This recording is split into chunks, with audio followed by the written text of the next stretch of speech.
Flight from London to Cancun lands in US after fight breaks out on board. A flight traveling from Cancun, Mexico to London was forced to divert and land in Maine this week after two passengers on board began fighting.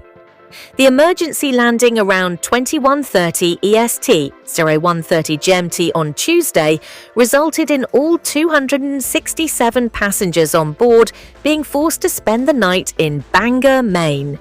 By the time the flight landed in the coastal US state, the crew on board was due to time out.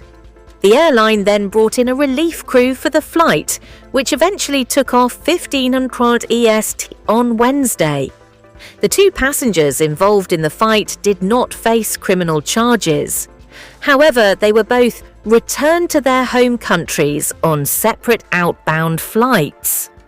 The 787 Dreamliner, operated by the British airline TUI, landed safely at Gatwick Airport in London later on Wednesday.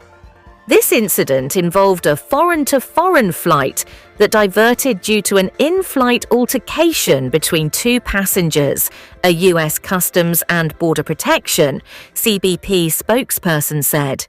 Upon arrival, CBP officers removed both individuals from the aircraft. Although no criminal charges were filed, CBP processed the two subjects for expedited removal.